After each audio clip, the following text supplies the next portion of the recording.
The long-awaited 235-page Hema Committee report detailing the challenges faced by women in the Malayalam film industry was finally made public on August 19th, 5 years after being submitted to the Kerala government. Its release has sparked widespread discussions on issues such as sexual harassment, exploitation by powerful mafias, and unequal pay. The revelations prompted the resignation of the entire executive committee of the Association for Malayalam Movie Artists, including President Mohanlal on August 27th. In response, other film industries including Tamil and Telugu have called for the formation of similar committees to ensure safer work environments for women. The Kannada film industry followed too, with the Film Industry for Rights and Equality urging the Karnataka government to establish a committee headed by a retired judge to investigate sexual harassment within the industry. Today, actress Sanjjanaa Galrani joins us to discuss the findings of the Hema Committee and what this means for the Kannada film industry.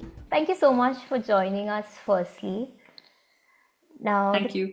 First thing that I definitely want to know is what is your reaction to the findings of Hema Committee report as an actor, and all that's happening after that. I mean, after that, so many people started talking about the exploitation that they faced in the entertainment industry. There have been arrests, government responses. How do you see all of those?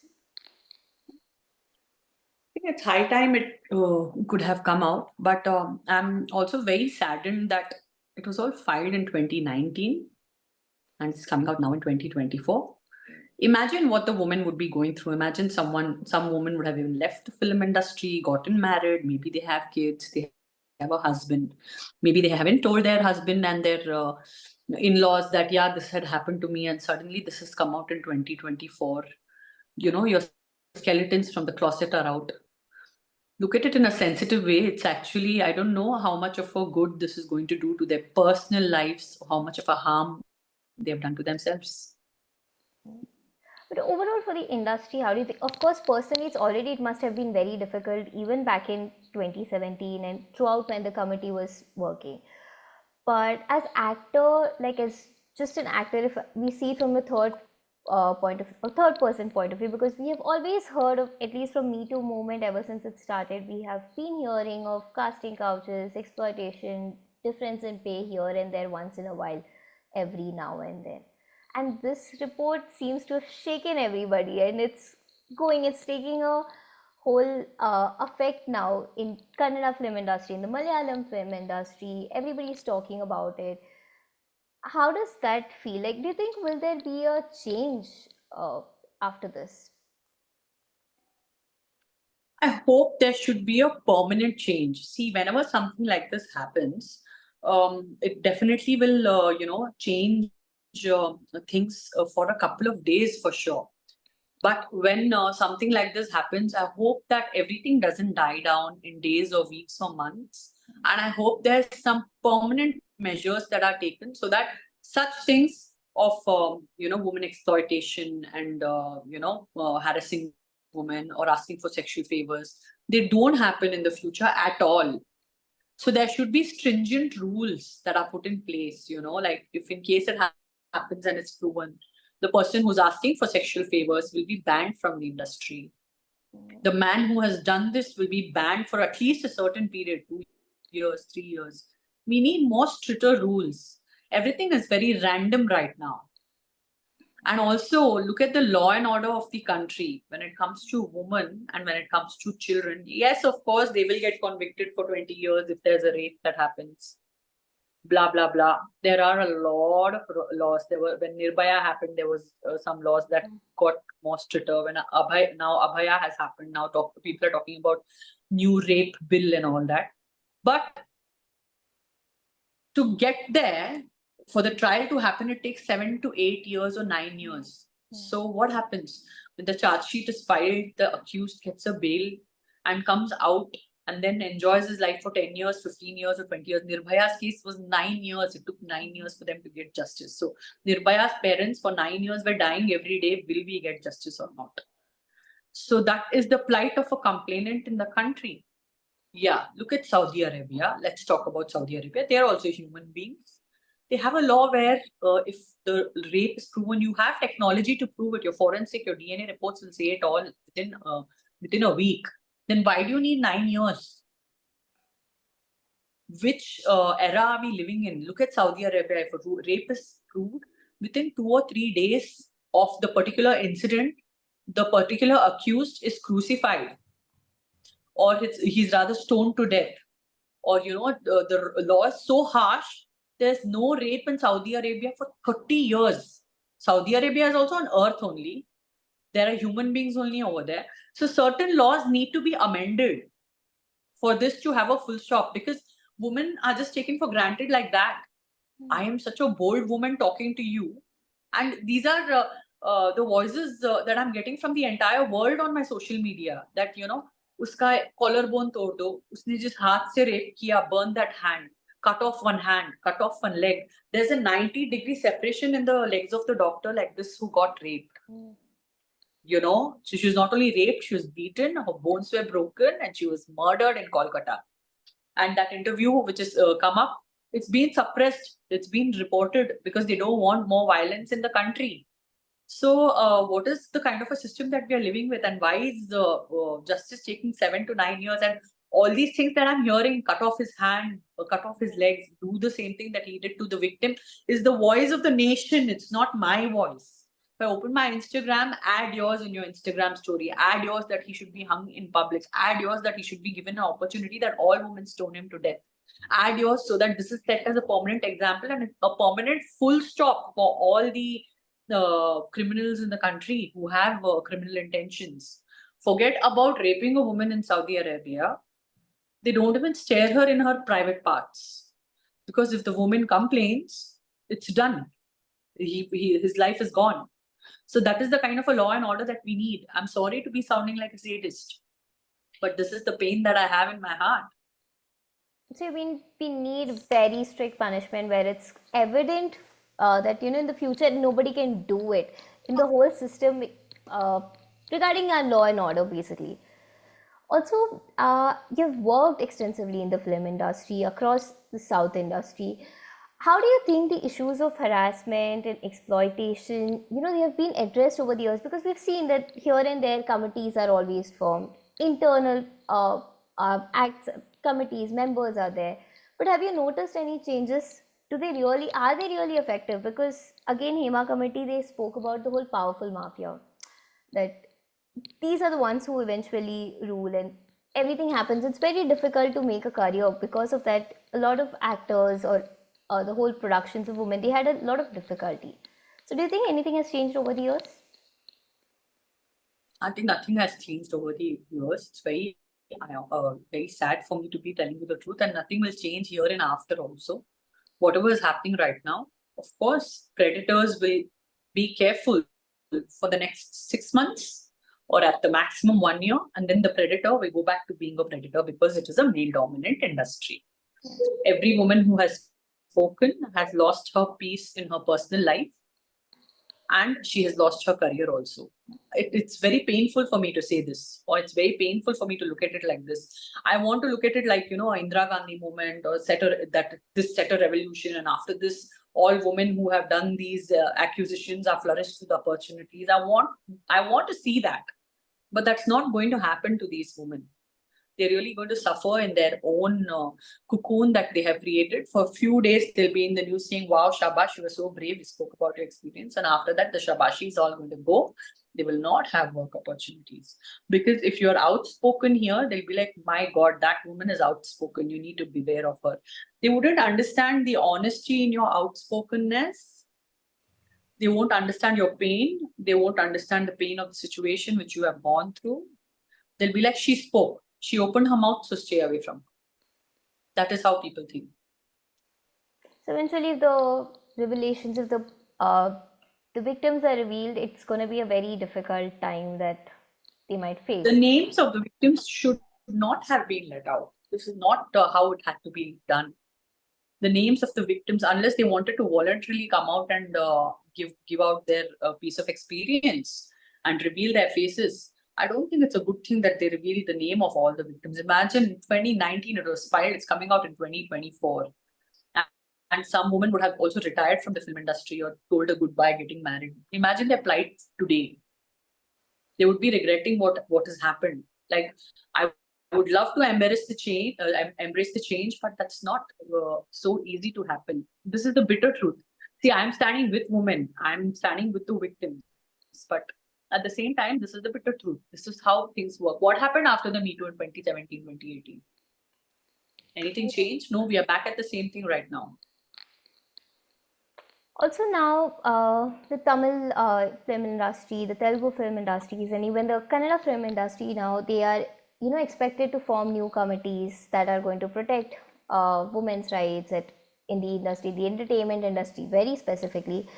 And we today we got to know that even Kannada film industry is planning to do it. 153 members have signed it, and it has prominent actors as well.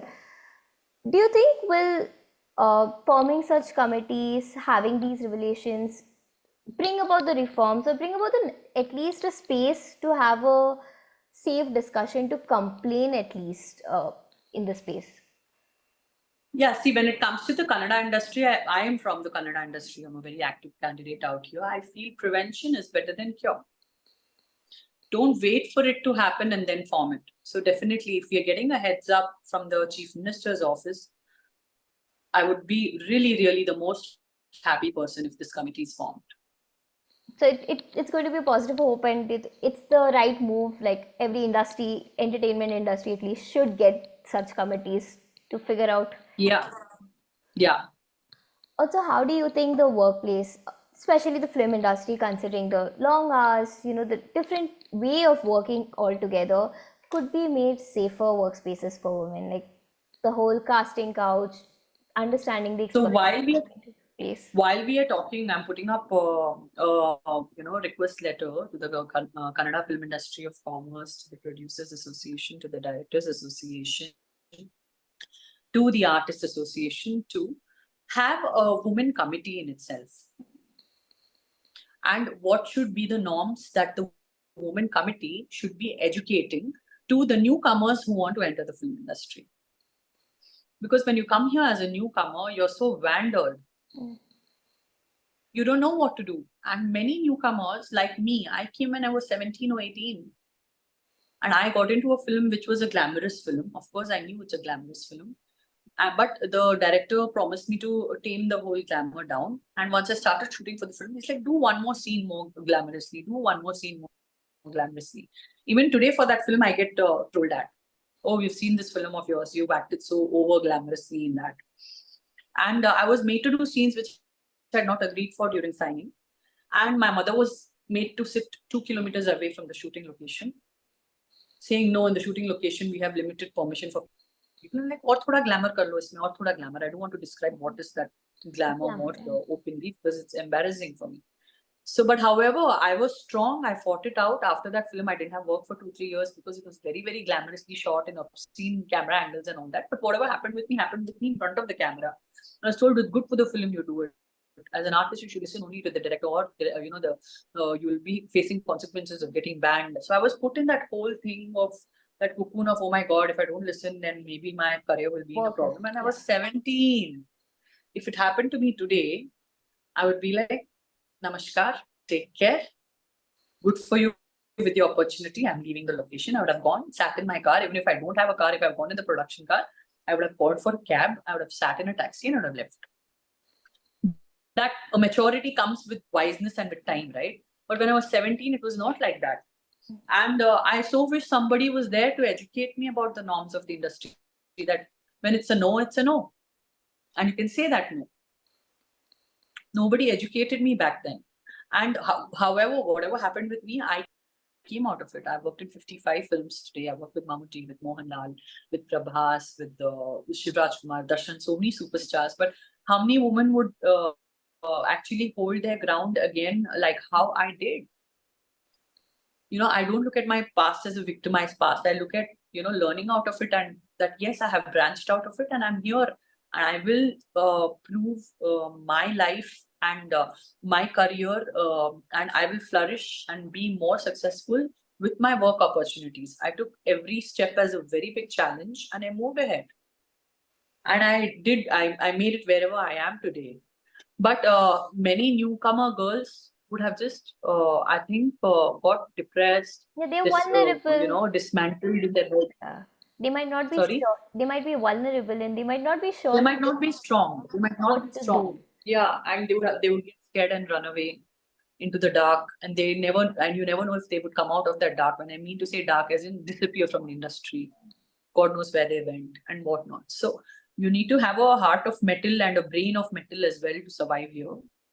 And you need to fight your guts out. Every day is a fight. But at the same time, when you are debutant, if you have a committee which will sit down there and tell you these are do's and don'ts in the industry and give you a heads up, it would be of so much help. So the first step basically you're saying is would be to have such committees that guide the newcomers Yeah. on the thing. Yeah, like when a film is registered, a film title is registered. Okay, whatever film you're starting, you first go register it in the Karnataka Film Chamber, and then the film Yeah. starts. Similarly, if you're casting a new actress, tell her mandatorily go and register in the Get a membership film of chamber the station. committee. Yeah, get a membership, get a unique identification number, and then she'll be welcomed with her welcome envelope of a rule book. Read that rule book. If you can't understand the rule book, ask people who are the in charge in the women committee that okay, you have to go when you like there are basic rules that I have chalked down. So basic rules like ask for a 1+1 ticket if you're traveling out of Bangalore. If not for a flight ticket, at least ask for a Volvo bus ticket. Yeah. Don't go alone for night shoots. Make sure somebody's accompanying you for your first 3-4 films at least until you get your ground right. Make sure somebody from your house is always with you. Just these basic things. Learn Very to respect your safety. directors. Yeah. Learn to respect your directors. Learn to respect your producers. Be on time at shoot. This is not like gender neutral. You as an artist, you learn to respect the art. Sign a legal agreement. So many films are just signed on the word of mouth. Yeah. You come, you shoot, take the money and go. After that, the money will not come only shoot is over. And Then they'll be like, where's your agreement? I give you a chance. It's a big thing. You don't have an agreement. Yeah, so all this has happened with us. But who is there to educate the new girls? No one. So we need a committee for these things. And it will be a very dynamic committee if it is there. And it's the need of the hour. And if you take these precautions, our Kannada industry might not get that black mark which Malayalam film industry has gotten today, that there's so many rapists, there's so many cases. We can save ourselves from a big, setback, from a big disaster. So why not take the precautions before it's too late?